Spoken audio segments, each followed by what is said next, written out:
mas tem muitas opções. Nossa, são coisas assim que só o capitalismo opressor pode oferecer. Eu sou fã dos Estados Unidos, não nego, sou uma cadelinha do capitalismo. Sou uma cadelinha do capitalismo. Então tá aí na tela, vamos reagir aqui. Vídeo que está há 3 meses no ar, quase 380 mil visualizações, do canal Nanda Guardian. Nunca vi na vida, não sei do que se trata, não sei se é muito gimo, mas me parece, porque olha o título do que a gente vai reagir aqui. O que é a escola austríaca? 5 ideias anticomunistas que você precisa saber. Uau, hein? Uau, galera, uau, hein? Olha, vamos lá, hein? Vamos lá. Capaz de compreender são economistas de esquerda. Como podem ser de esquerda e ao mesmo tempo ignorarem fracassos econômicos ocorridos em países como Argentina, Venezuela e Cuba? Cara, é sempre a mesma coisa, meu. O roteiro desses vídeos podia ser tudo igual, cara. O cara começa com Argentina e Venezuela. Entendeu? Argentina. Pois é, Argentina. Entendeu? Isso aí é pra cair o cu da bunda, cara. Isso aí, assim, ó, me caiu o cu da bunda, né? É sempre a mesma coisa, cara. Mas bora. Mas a boa notícia é que nem todos os economistas se alimentam destes delírios, dessas insanidades. Como, por exemplo, os economistas austríacos. Mas no que os economistas austríacos. Sabe o que é engraçado, galera? A escola austríaca é heterodoxia. Ou seja, os caras são liberal. Aí tu pensa, o mainstream econômico sempre foi liberal. E os caras são liberal. Porra, o mainstream econômico é liberal e os caras são liberal. E mesmo assim, o mainstream econômico nunca relevou a escola austríaca. Sempre foi irrelevante. Irrelevante. Nós vamos ter o Hayek ali com alguma contribuição no que diz respeito à dispersão da informação numa economia de mercado, tá? Mas é uma contribuição mínima, tá? Para a macroeconomia global. O Von Mises mesmo, esse então, que nem a gente fala aqui sempre no canal, nem nota de rodapé de livro acadêmico de economia. Tá? É uma coisa muito de nicho, tá? É uma coisa muito de nicho que só existe na internet. Só existe na internet, porque tipo assim, doidão, entendeu? Mas bora lá. Acreditam? Quais são os principais nomes da escola austríaca de economia? Quais são os livros mais relevantes dessa escola de pensamento? Bom, me acompanha até o final, que é sobre isso que a gente vai falar aqui nesse vídeo. Meu Deus! Vou trazer 5 principais ideias da escola austríaca de economia. E já sabe, né, se você for comuna, socialista, social-democrata, progressista, qualquer merda dessas, já sai desse canal, se você não é bem-vindo. Eu tô olhando, tia entende tudo aí, hein? Fica aí com seus devaneios, com as suas teorias. Porque... Entendeu? Vamos esquecer aqui esses devaneios aí, vamos falar de coisa séria agora, né? Vamos falar de coisa séria, vamos falar de escola austríaca e de TechPix, vamos falar de coisa séria. Não é pra você esse vídeo. Agora, se você é conservador, liberal, libertário, anarcocapitalista, beleza, tem as diferenças aí, mas somos todos amigos, gente. O importante é não ser comuna. Aí, nesse caso, seja muito bem-vindo ao canal. É um prazer ter você aqui me assistindo. Mas do que se trata a escola austríaca de economia? A escola austríaca de economia... Essa mulher podia estar fazendo qualquer coisa da vida, cara. O que leva uma pessoa, cara, né? Podia estar fazendo qualquer coisa da vida e cair nessa. Se vou fazer vídeo pra internet de escola austríaca, né? É isso. É o momento que a gente vive, moçada. É uma corrente de pensamento econômico que surgiu lá no século XIX e tem suas bases por economistas como Karl Menger, Ludwig von Mises e Hayek, por exemplo. A abordagem da escola austríaca de economia se baseia em princípios o Menger não é bem dessa turma aí, tá? Mas tudo bem, tá? Mas não é bem dessa turma aí, não. O livre mercado, propriedade privada, teoria de preços e individualismo. Aí agora falando especificamente das 5 principais ideias de escola austríaca de economia que eu separei aqui. A primeira delas é a crítica ao planejamento centralizado. Então, os austríacos criticam a existência de um planejador central e as intervenções do Estado na economia. Eu vou trazer aqui alguns exemplos reais para a gente entender como que ocorrem essas críticas. Um exemplo é a própria caderneta de racionamento em Cuba. Eu tirei esses dados aqui de 2014, mas a caderneta de racionamento ainda existe. Claro que com algumas mudanças. Em 2014 até 2014, o Estado ele garantia mensalmente as seguintes quantidades para as famílias. 2,25 kg de arroz, 450 gramas de feijão, 225 ml de óleo de cozinha, 1,8 kg de açúcar e 675 gramas de frango. Ou seja, se você quisesse consumir mais ou menos, não, aí você não pode, porque o Estado está te garantindo isso. Como se não, mas você pode ser só o básico, entendeu? Depois você vai ter o seu trabalho, você pode comprar mais. Isso aí é tipo um básico que o Estado te garante pra você não morrer de fome. Você pode ter mais que isso aí sim, tá? Não é obrigado a ver só com isso aí não, viu? Sabe que esse aí tá com a maior cara de vídeo de ChatGPT, hein? Parece que ela botou lá no ChatGPT e mandou. Realmente soubesse a quantidade exata, a quantidade que é melhor para você. E essa crítica... Não, cara, não, assim, você não entendeu. Podia ter estudado um pouquinho mais, entendeu? Você não entendeu. A crítica dos austríacos ao planejamento central é a crítica do cálculo econômico, tá? O que eles estão querendo dizer é que o mercado faz o cálculo de preços a partir da relação entre procura e oferta, e aí estabelece os preços. E aí eles argumentam que o planejamento central faz com que se perca esse sinal de mercado e assim os preços não possam ser estabelecidos, tá bom? Eu tenho que ensinar para essa tia aqui aquilo que ela devia ter feito lá de tema de casa, tá? Mas qual é o problema? O problema é que numa economia socialista planificada, centralizada, também pode se captar os sinais de mercado, por um motivo muito simples, tá? Por isso que essa discussão já foi feita e os austríacos já foram derrotados. Por quê? Porque não se elimina a demanda numa economia planificada. Então, se você tem demanda, você tem sinal de demanda. O que acontece é que o planejador central, ele simplesmente vai ter que cooptar esse sinal de demanda. Isso, lá atrás, era um pouco mais difícil, porque demanda uma quantidade bastante grande de cálculos. Por exemplo, isso na União Soviética era feito a partir da matriz insumo-produto, que eles utilizavam ela da maneira transposta, conseguiam ali fazer o cálculo de demanda de mercado, tá? E assim eles conseguiam calcular o quanto que era necessário produzir para manter a economia funcionando. Hoje em dia esse problema não existiria. Na época já não era um problema muito grave, tá? Era um cálculo grande, um cálculo complexo, porque quanto mais produtos você colocar dentro da matriz, mais variáveis você vai ter, mas já era possível de se fazer. Hoje em dia, então, isso é banal, porque hoje em dia qualquer computador simples tem condições de fazer esses cálculos de maneira instantânea, tá? O problema da economia soviética não foi causado pelo planejamento central, foi causado pelo problema político da Guerra Fria e pela infiltração política que levou ao colapso da União Soviética. Tanto é que a qualidade de vida caiu bruscamente depois do fim da União Soviética com o desarranjo da economia.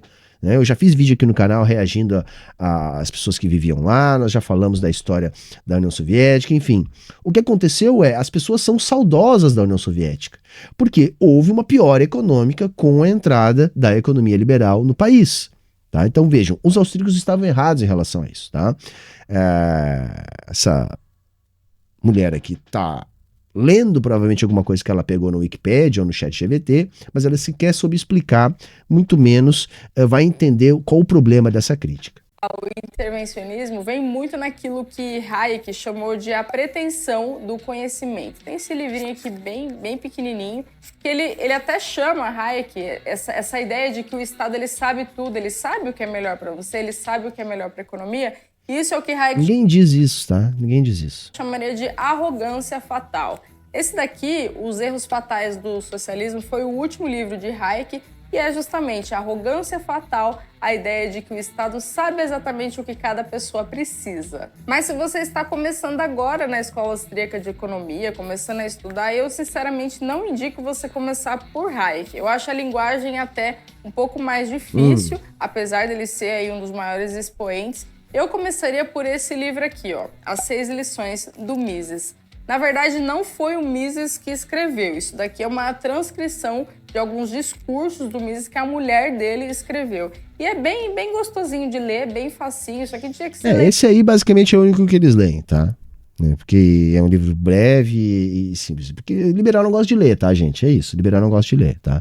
Leitura obrigatória nas escolas, mas provavelmente nunca vai ser Nunca vai ser porque é irrelevante dentro da escola de economia, não vai ser tratado como conteúdo clássico, ou seja, como conteúdo de ensino de educação de base, tá? Ninguém vai fazer isso, não é porque você caiu na lorota dos austríacos na internet, né, que a academia de pedagogia vai cair também, né? Então isso não é ensinado na escola porque, enfim, é irrelevante. O marxismo cultural que existe aqui no Brasil. Um outro conceito de escola austríaca é a ideia de que o conhecimento está disperso na sociedade e não nas mãos de um planejador central. Esse livro aqui do Bastiat não era exatamente austríaco, tá? Ele era francês, mas ele teve uma influência, ele influenciou muito do pensamento da escola austríaca. E essa ideia do conhecimento disperso, portanto, seria inútil, não é eficiente que esteja nas mãos de um planejador central, ela é muito criticada aqui nesse livro, A Lei. Eu vou ler um trechinho para vocês e depois relacionar com a situação deprimente. O livro novinho, né, que ela pegou ali para gravar, hein? O livro não abre nem direito a capa. A gente vive aqui no Brasil, tá? Olha só o que ele fala aqui no finalzinho. É preciso dizer... Há no mundo um excesso de grandes homens demais no mundo. Há um excesso de legisladores, de organizadores, de instituidores da sociedade, de guia dos povos, de pais das nações. Nossa, né? Como lembra, né? Pais das nações, né? Gente demais se coloca acima da humanidade para governá-la. Gente demais se ocupa de se ocupar dela. É tão... Essa literatura, entre outras da época, mostra muito um espírito do tempo, né, galera? Que era aquele mundo do laissez-faire, né? Que é um mundo que vai explodir junto com a Primeira Guerra Mundial. Explodir. Literalmente ele explode. E depois que vai vir o Keynes, que inclusive vai ter um debate interessante com o Hayek, que era um capitalista, no sentido de, não de ter capital, mas no sentido de ser um entusiasta do capitalismo, para ser aqui mais preciso, né? O Lord Keynes. O Lord Keynes, ele queria salvar o capitalismo. Ele criou uma forma de salvar o capitalismo dele mesmo. Então vai ter um debate, né, entre a turma que queria manter o laissez-faire, né? O Hayek, por exemplo, dizia que a crise estava aí mesmo e que não se tinha que fazer nada. Nada. Vamos purgar a economia. As empresas menos eficientes vão quebrar mesmo. Ah, mas o desemprego vai a 60%. Dane-se, não tem problema nenhum. Dane-se o desemprego.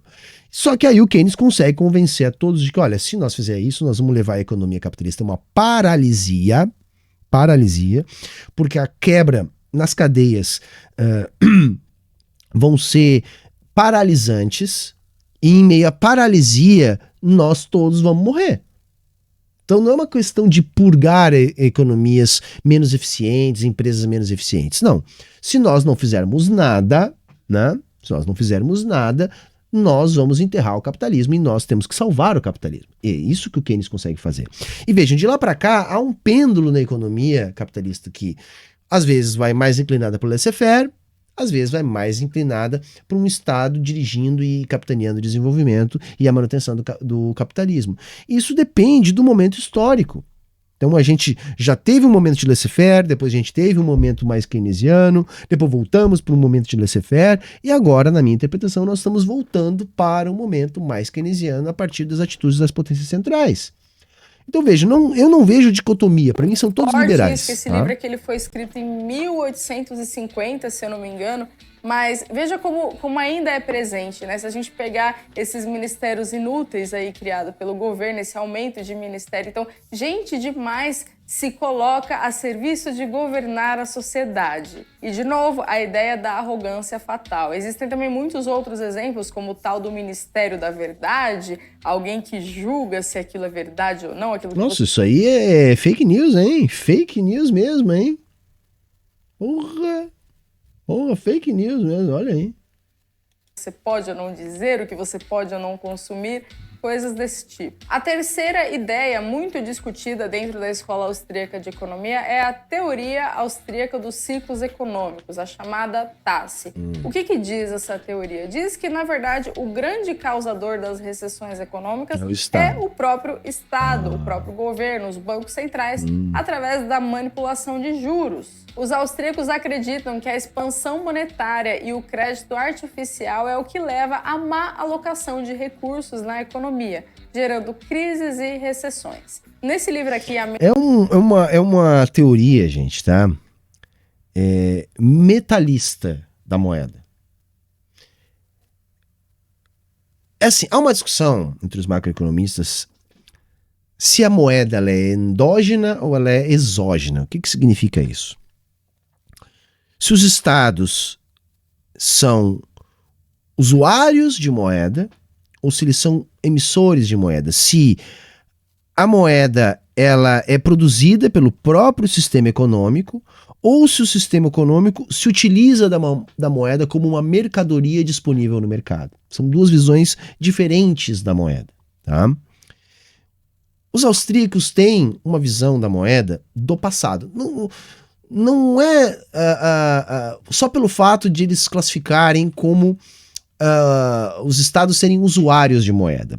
Não é só isso, é mais que isso. Porque veja, quando a gente pega os liberais mais sofisticados, a turma lá das expectativas racionais, o pessoal da ortodoxia econômica, da economia mainstream, eles também vão ter essa ideia de que a emissão monetária é uma das causas da inflação. Só eles são mais sofisticados, eles entendem que o próprio sistema produz, né, a oferta monetária, mas eles trabalham com questões mais tendenciais. Se houver sempre uma preocupação em reduzir a oferta monetária, você vai manter a saúde da economia do país num ritmo sustentável. Tá? Então eles trabalham com expectativas, com ancoragem das expectativas dos agentes de mercado. É uma questão mais sofisticada. Os austríacos não. Os austríacos são toscos. Os austríacos são... eles falam de uma economia que não existe. Sabe? De uma moeda ouro. Não existe. De uma moeda 100% mercadoria. Então, assim, por exemplo, os liberais mais sofisticados, eles sabem que a moeda tem um impacto sobre o produto, ou seja, quando o governo gasta mais, há um estímulo à demanda. Mas como eles são mais sofisticados, eles vão dizer o seguinte, não, mas a moeda, ela pode não ser neutra, ou seja, ela causa um impacto, né, a quantidade de moeda causa impacto na economia, mas é só no curto prazo. No longo prazo, ela também vai ser neutra. Estão percebendo como eles são um pouco mais sofisticados? Os austríacos não. Os austríacos falam de moeda como se estivessem falando na época do início do século XIX, uma moeda do século XVIII, que nem naquela época funcionava assim, porque veja, os bancos, por exemplo, os bancos eles não são responsáveis por criar um crédito fictício, tá? Não é isso, eles criam crédito. E quem demandou essa criação de crédito foi o próprio mercado, que para se expandir na velocidade que ele precisava naquela época de globalização do capital, era necessário uma alavancagem. É isso que os bancos fazem. Mesma coisa os bancos centrais. Os bancos centrais eles assumem essa postura para ajudar os burgueses, gente. Para evitar as quebras dos bancos que alavancavam o capital dos burgueses. E garantir com a emissão monetária do Estado, mesmo numa época de moeda metálica. Saca? Os austríacos, eles são tão míopes, gente, que eles imaginam uma oposição entre capitalismo e Estado. Sendo que é rigorosamente o contrário. O Estado é o balcão de negócios dos capitalistas. O Estado é a ferramenta utilizada pelos capitalistas para o seu próprio desenvolvimento. É isso, por exemplo, que os ortodoxos do mainstream econômico sabem perfeitamente. Sabem perfeitamente. Agora, por exemplo, o que está acontecendo? Bom, agora nós estamos vendo os Estados Unidos repatriando a sua estrutura produtiva. Utilizando o quê? O seu Estado. Porque nenhum país do mundo se desenvolveu no modelo capitalista de produção sem ser capitaneado pelo Estado. Vocês conseguem perceber isso? Então vejam como os austríacos são irrelevantes. Por causa disso, eles não têm contribuição nenhuma. O Mises mesmo, ele vai trazer lá aquela questão da praxeologia da ação humana. O que é novo é ruim, e o que não é ruim não é original, não é do Mises. Vai estar lá nos gregos, vai estar lá nos pré-socráticos. né? Então, assim, é por isso que é irrelevante esse tipo de discussão.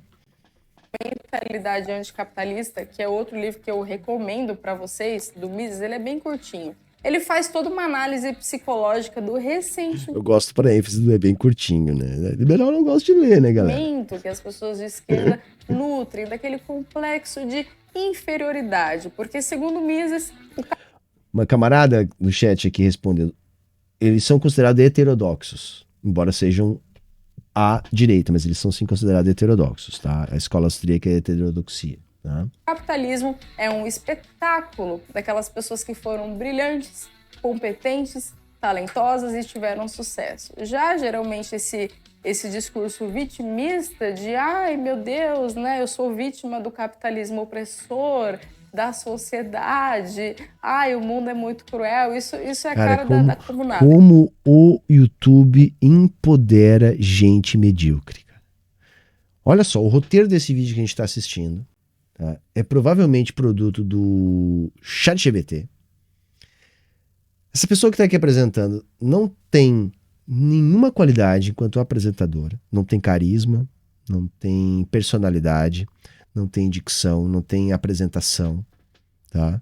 Tem uma musiquinha de fundo brega aqui o tempo todo, num cenário absolutamente tosco, e no entanto a gente está falando de um canal, de um vídeo com quase 400 mil visualizações. Sabe, tá tão desigual a coisa no YouTube, tá tão, assim, é escancarado. É escancarado.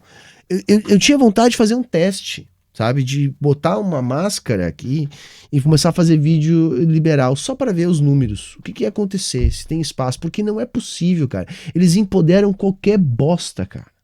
Qualquer bosta. Sabe? Qualquer bosta. Como é que pode um vídeo tão ruim, mesmo para ser um vídeo desse conteúdo? Tá? É uma pessoa que não leu esses livros que ela tá mostrando, é uma pessoa que não entende do que tá falando.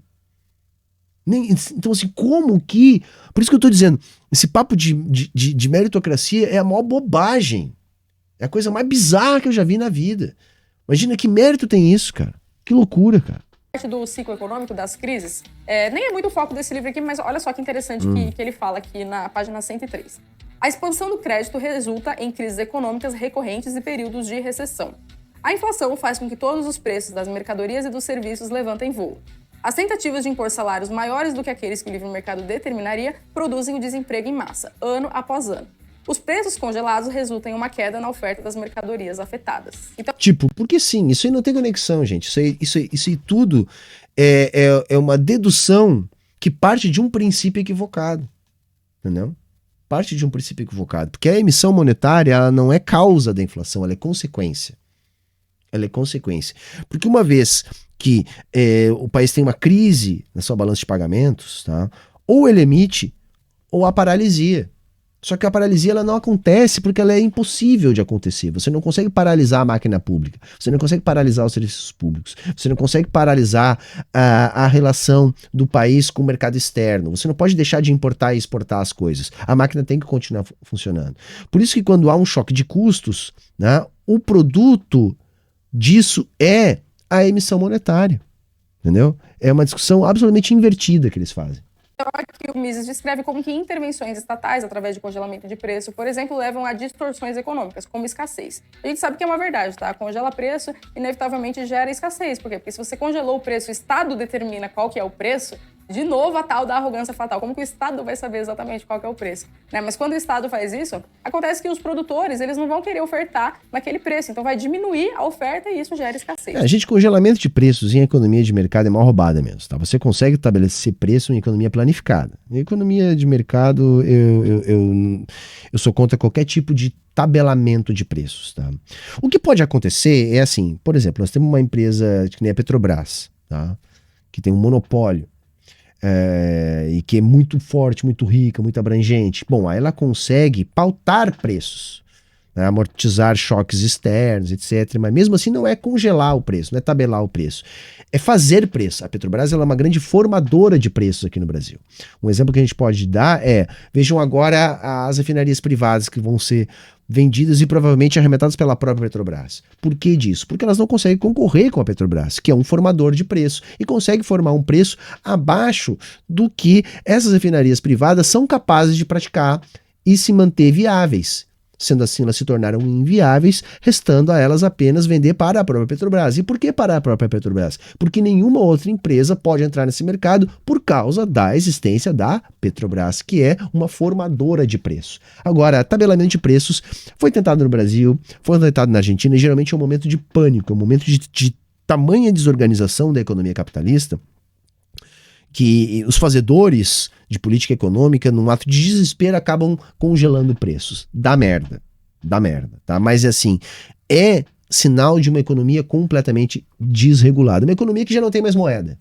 Não tem mais moeda. É o caso que parece estar se encaminhando a economia da Argentina, tá? Um exemplo prático da teoria dos ciclos econômicos segundo a escola austríaca é a própria crise de 2008. Veja que o Federal Reserve, o Banco Central nos Estados Unidos, manteve as taxas de juros relativamente baixas aí durante 2001 até 2004. Isso gerou aquela falsa sensação de riqueza e todo mundo parecia ter muito dinheiro, as pessoas começaram a se endividar, o que levou à bolha imobiliária. Esse é só um dos muitos exemplos. Não, nada a ver. O que aconteceu em 2008 foi justamente o excesso de liberalismo. Gente, ela esqueceu o central da parada aí. Eu acho que ela não fez a pergunta correta pro ChatGPT. Porque assim, a crise de 2008 é a crise do subprime. É a crise dos derivativos do mercado imobiliário dos Estados Unidos. O que aconteceu de maneira muito resumida? Aliás, tem uma série fantástica aqui no canal. Tá? Se você não assistiu, assista. Playlist, vá ali nas minhas playlists.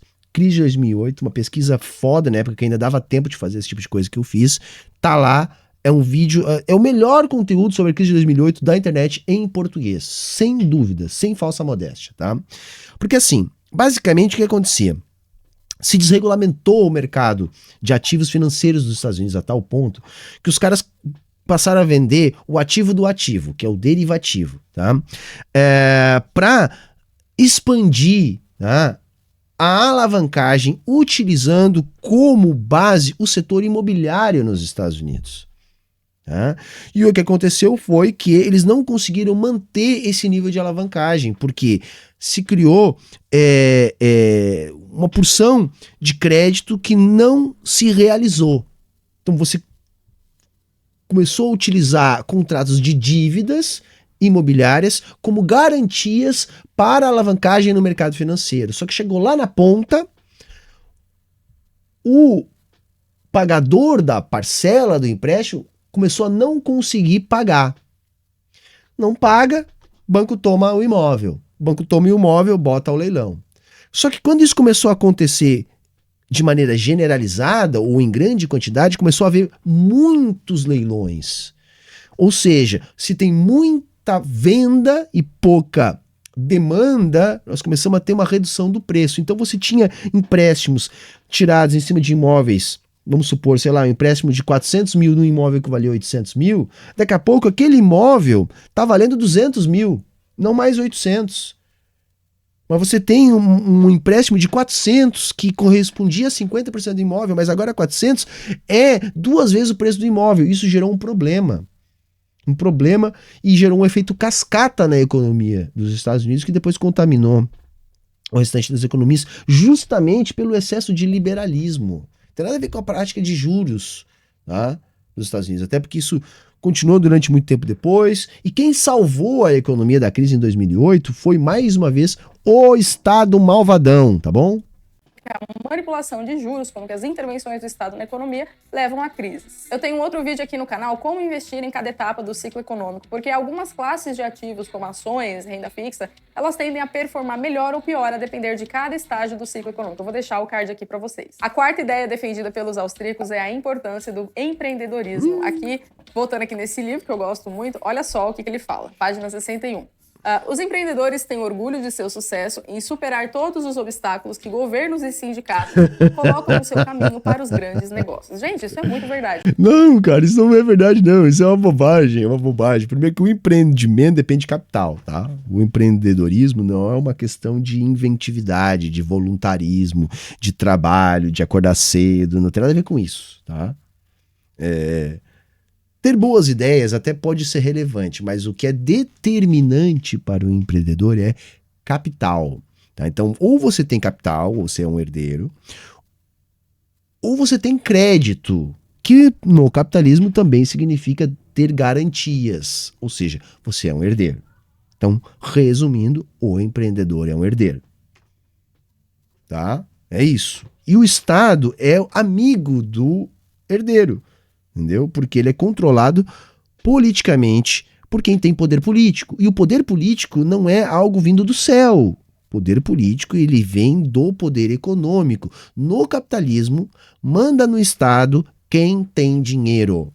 Entendeu? É isso. Tá? Então, a importância do empreendedorismo é determinante para o capitalismo. Por quê? Porque a expansão do capitalismo depende da expansão do capital, que é administrado pelos capitalistas. Então, todo o desenvolvimento capitalista ele é ligado ao imperialismo, ao colonialismo, às guerras, à indústria armamentista, à compra governamental, ao protecionismo, às garantias impostas pelo Estado, como o estabelecimento de uma moeda nacional, de um sistema tributário, de garantias à propriedade privada, com um sistema judiciário, com uma polícia que existe para proteger a propriedade dos proprietários. Tudo isso serve ao desenvolvimento do capitalismo. O Estado é um instrumento necessário para o desenvolvimento do capitalismo e não um entrave. Isso é um devaneio. Sabe? Só que isso, gente, isso tem um motivo de fazer sucesso entre a meninada na internet. Porque isso faz parecer novo algo que é velho, que é o capitalismo. Sabe? Isso serve para esconder os verdadeiros problemas do capitalismo, dizendo que aquilo que está ruim na sociedade é causado pela falta do capitalismo e não pelo excesso dele. Então isso é tão somente uma arma da ideologia. Isso é uma fraseologia, né, que apenas reforça ideias que escondem as estruturas das relações de produção do capitalismo que dependem da exploração da força de trabalho. Resumindo, é isso. A gente sabe que empreender no Brasil é quase um ato de heroísmo, com tantas dificuldades e burocracia. Não, ao contrário, o Brasil é um paraíso para o herdeiro, que é o empreendedor. O Brasil é um paraíso fiscal para quem é rico. Entendeu? O Estado está aqui para defender ele e eles brigam para utilizar o Estado. O mundo real é isso. Entendeu? É isso. É justamente o contrário do que essa mulher está dizendo. E cartório, complexidade tributária, causa trabalhista e não sei o que, com tanta dificuldade você... Poxa, é muita dificuldade. Como assim? Como assim abolir a escravidão? Eu não posso mais ter um tronco na frente do meu empreendimento. Como assim, né? É isso. No Brasil, olha, você tem que ser um guerreiro, você está de parabéns. Mas apesar dessas dificuldades, eu falo por mim, foi isso que me inspirou até a abrir o meu escritório. O meu pai, por exemplo, é a pessoa que eu mais admiro no mundo, porque a gente não veio de família rica. Meu pai começou do zero e até hoje tem uma pequena empresa. E desde pequena, eu convivi com essas dificuldades que meu pai tinha como empresário. Dificuldades, por exemplo, abrir mão de vida pessoal, da própria liberdade, ter que lidar com burocracia, com processo, com um monte de coisa. Mas apesar disso... É um problema, né? Assim, se é tão ruim a vida do pequeno empresário, ter que lidar com essas coisas, por que ele não vira trabalhador? Trabalhador não tem preocupação, né, gente? Não, é tranquila a vida do trabalhador. O trabalhador, ele vive no paraíso, entendeu? É isso. Eu sempre digo, se é ruim pro burguês, vira trabalhador para nós ver. Foi até o que me inspirou a abrir o meu escritório. Eu tenho um negócio totalmente diferente do que meu pai faz. Eu trabalho com investimentos no exterior, para quem não sabe. Esse fundo aqui é o meu escritório. E, olha, tem que ser realmente muito guerreiro para empreender no Brasil. Só quem empreende sabe todos esses obstáculos, mas no fundo... Força, hein, guerreira? Força pra você. Você é uma guerreira, hein? Guerreiruxa, hein? Hã? A gente sente orgulho de estar aqui fazendo o nosso trabalho, se dedicando. Tá bom, você pegou o dinheiro do papi, abriu sua empresa e tá aí na luta, hein? Guerreira você, hein? Apesar de tudo isso. A proposta, se você quer internacionalizar seu patrimônio, proteger o seu dinheiro do risco Brasil, vem aqui conhecer o nosso escritório. Acesse www.guarda-. É isso aí, é especializado em evasão fiscal. Tá bom. Tá bom. Mande uma mensagem lá no site, pode mandar em português mesmo, agende uma reunião aqui conosco. Se você for de São Paulo, também dá para agendar aqui presencial. Nós ficamos aqui na Berrini e estamos à disposição para te ajudar. Como eu falei, empreender é algo que me dá muito orgulho, porque apesar de todas as dificuldades, eu não me vejo fazendo outra coisa. Isso faz parte da minha vida, da minha personalidade, da minha pessoa. Se eu tiver que trabalhar feriado, sábado à noite, eu vou fazer isso, porque é meu projeto de vida. Então... Só você que faz isso, né? Só você. Nós estamos como aqui agora, hein, galera? Só quem é empreendedor sabe do que eu tô falando. Aliás, empreender é conviver com a incerteza. Tem um outro autor também que não é exatamente austríaco, mas nos livros ele cita muitos assuntos, cita inclusive autores austríacos como Hayek. Esse autor é Nassim Taleb, é um dos meus autores preferidos e ele fala sobre você conviver com a incerteza. E como a incerteza, na verdade, ela pode ser muito positiva, dependendo do quanto você se expõe a ela. A quinta ideia... eu acho que é tranquilo conviver com a incerteza, né? Se você quebrar, aí você chama o PAP. É isso, né?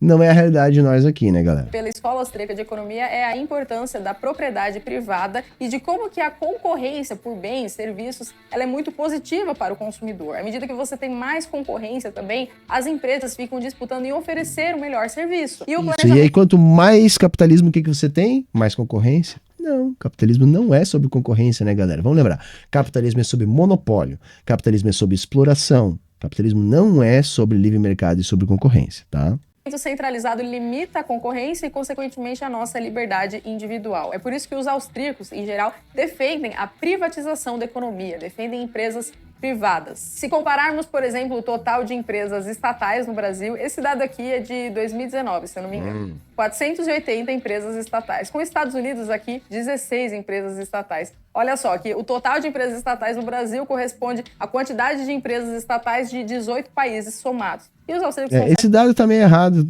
tá? Porque tá inflacionado o lado de cá e tá achatado o lado de lá, tá? E alguns países ela tirou propositalmente ali, tá? O Brasil tem pouco estado, tá, gente? Tem pouco estado, tá? É só a gente comparar o número de funcionários públicos por habitante do Brasil com os países desenvolvidos. Exatamente contra isso, porque, como eu falei, se você tem maior concorrência, mais liberdade, você também tem maior disputa, tem uma qualidade maior dos serviços oferecidos. Aí, gente, vamos falar aqui dos Estados Unidos, né? Por que todo mundo quer ir para os Estados Unidos? Por que existe esse sonho americano? Eu não quero ir para os Estados Unidos. Vocês querem aí, chat, ir para os Estados Unidos? Moçada, se eu tivesse grana, eu acho que era o último lugar. Eu quero visitar um monte de lugar. Um monte de lugar. Nenhum deles é os Estados Unidos, tá bom? Os Estados Unidos, gente, assim, dos países ricos, é o mais merda. É o mais merda, entendeu? É um país racista pra caralho. É um país desigual pra caralho. É um país onde tem uma galera fanatizada, tosca, infestado de nazi, tá? Lá os nazis podem estar fazendo manifestação pública na rua, tá? Vamos lembrar que os Estados Unidos conservou até os anos 50, né, gente? Leis segregacionistas, tá? Então, assim, é um país miserável, é um país de uma cultura que eu particularmente tenho asco, tá? Então, assim, essa galera paga pau dos Estados Unidos porque essa galera idealiza, inclusive, os Estados Unidos, tá? É um verdadeiro paraíso capitalista. Eu falo por mim, eu amo os Estados Unidos. Você vai lá, você tem aquela diversidade de serviços, de empresas, e você pode escolher. Um exemplo aqui é bancos. Se a gente pegar bancos no Brasil, tem, sei lá, 5 grandes bancos, ou talvez nem isso. Cara, Estados Unidos eu nem sei quantos deve ter. Por causa da legislação de lá, imbecil. Entendeu? Lá os bancos são regionalizados, que nem as redes de TV. Isso impede a formação dos monopólios. Ou seja, é o Estado que faz que tem essa diferença lá nos Estados Unidos. Aqui no Brasil, não. Os Estados Unidos não pode. Os bancos são regionalizados, são separados por lei. O Estado impede a fusão. É o oposto do que a gente tem aqui no Brasil. Mas tem muitas opções. Nossa, são coisas assim que só o capitalismo opressor pode oferecer. Eu sou fã dos Estados Unidos, não nego, sou uma cadelinha do capitalismo. Sou uma cadelinha do capitalismo. Olha aí, hein? Temos um ato de sincericídio aqui, hein? Sou uma cadelinha do capitalismo. Ah, não, cara, é pra coringar. Isso aqui não tem, cara. Isso aqui não tem, cara. Esse esquema aí que eu botei do Brasil com outros países, eu peguei, foi até o João Amoedo que postou isso, tá? Gente, eu achei ele um bundão, tá? Ele te passou um dado fake que tu reproduziu aí, cara. Um dado fake, entendeu?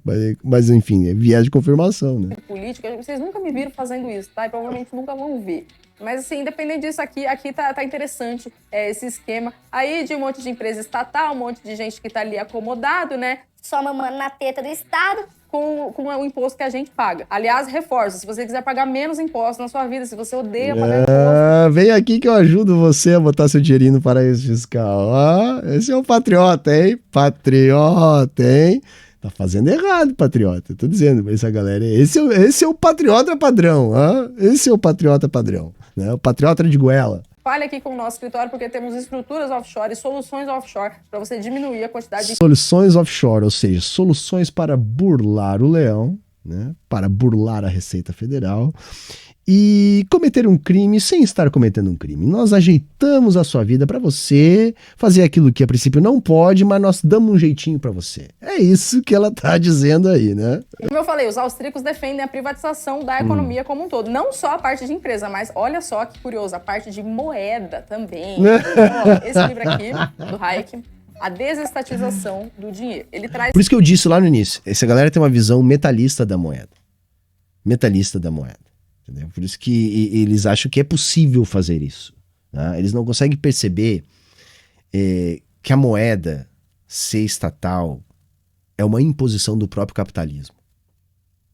O capitalismo se apropriou da moeda no seu desenvolvimento. Quando surge o capitalismo, ainda o pré-capitalismo lá, norte da Itália, Holanda, onde começa a se desenvolver... Porque o que é o capitalismo, tá, gente? Vamos falar de maneira criteriosa. O capitalismo é a generalização da lógica da mercadoria. Isso é o capitalismo. Né? Por quê? Porque nós vamos ter elementos do capitalismo em outros modos de produção, como a lógica da mercadoria. Então, o mercado,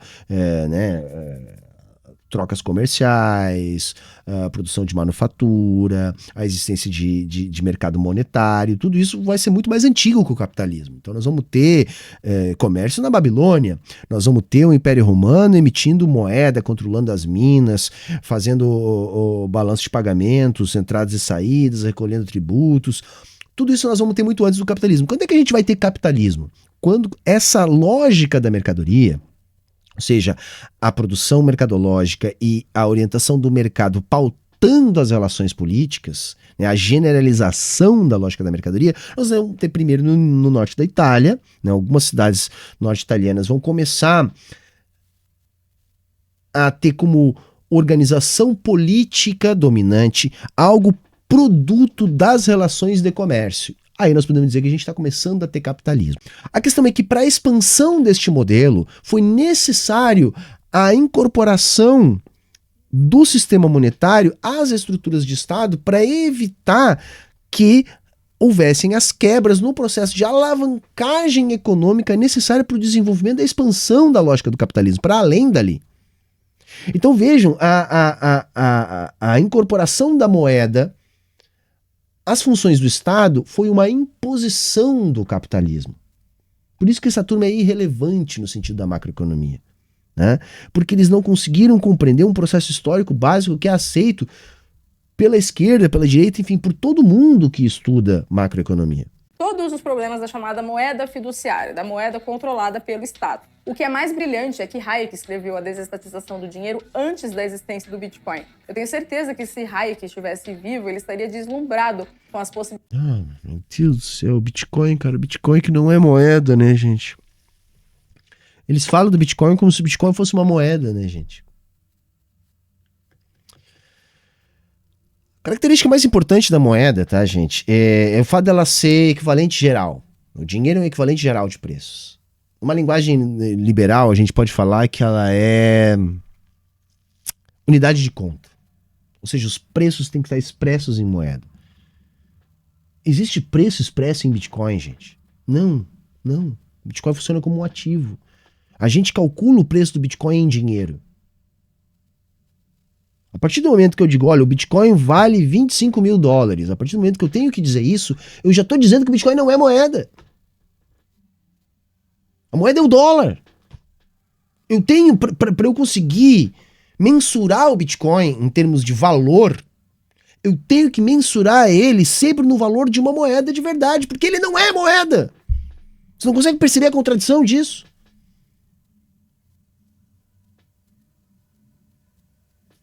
É bizarro. É demais, assim, mas assim. Chega, né? Cansei. Não vou ouvir mais esse papo repetitivo, esse gerador de lero-lero aqui. Mas foi bom, acho que foi bom. Pelo menos a gente conseguiu discutir algumas coisinhas aqui. Espero que vocês tenham gostado. Quem gostou, deixa like, comenta aqui embaixo. Ajuda a compartilhar o link do nosso vídeo para que o nosso vídeo chegue mais gente. Beleza, gente? Bom, era isso hoje. Tchau, tchau e até a próxima.